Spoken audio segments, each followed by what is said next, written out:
Good morning, school. When you look at the images on the screen, how do they make you feel? One day last week, one of my Year 11 tutees told me about a discussion in a lesson on climate change.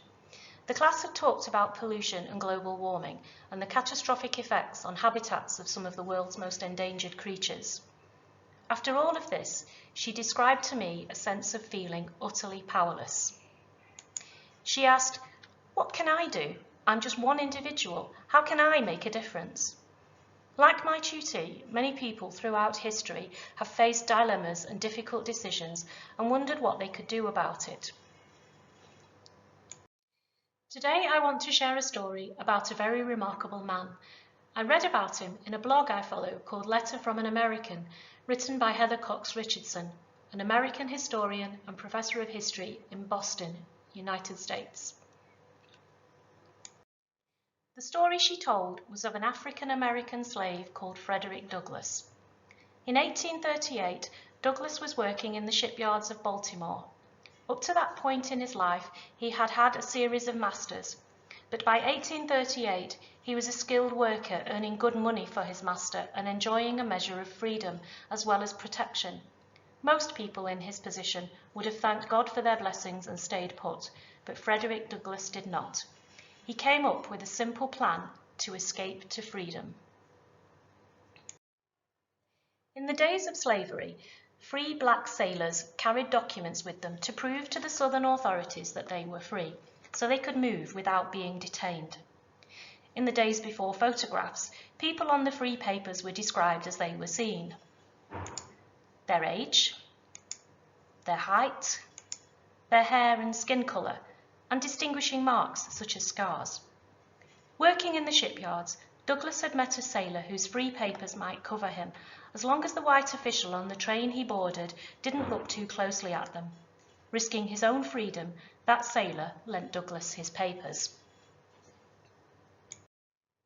The story of Frederick Douglass can help us with our question of, what can I do? He took one step on the train to his freedom. Douglass's plan was such a simple one, except that it meant the difference between life and death. He showed immense courage to face a difficult situation and take action to make it better. To escape from slavery, all Douglass had to do was get on a train. If he were lucky and the conductor didn't catch him and no one recognized him, he could be free. If he were caught, he would be sold downriver, almost certainly to his death. His attempt to escape was successful, and he went on to be a powerful voice for American liberty. In June 1966, Robert F. Kennedy, brother of assassinated US President John F. Kennedy, addressed students at the University of Cape Town, South Africa. This was at a time of great tensions in South Africa with their system of apartheid, and in the USA, many states practice racial segregation in schools, on buses and other public places. In Vietnam, the war was raging. Robert Kennedy was speaking out. In what later became known as the Ripple of Hope speech, Kennedy described the young people of the day as having had thrust upon them a greater burden of responsibility than any generation that has ever lived. He believed that young people were the ones who had the imagination, courage, and appetite for adventure that were necessary to effect change, and in his speech he called upon them to act, to stand up for their beliefs. It is from numberless acts of courage and belief that human history is shaped. Each time a man stands up for an ideal, or acts to improve the lot of others, or strikes out against injustice, he sends out a tiny ripple of hope, and crossing each other from a million different centres of energy and daring, those ripples build a current that can sweep down the mightiest walls of oppression and resistance. So, small steps, small acts of kindness to others, small changes to our everyday habits, all these things can and do make a difference.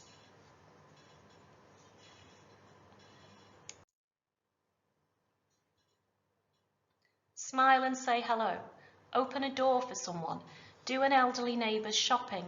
Volunteer at an animal shelter. grow your own vegetables, switch off lights, reuse a carrier bag, donate unwanted items to charity, consume less things in the first place, join Amnesty or Bring Me Sunshine. The list is endless. All you have to do is start with something simple. In the words of Heather Cox Richardson, when the day comes that you have to choose between what is just good enough and what is right, find the courage to step on the train.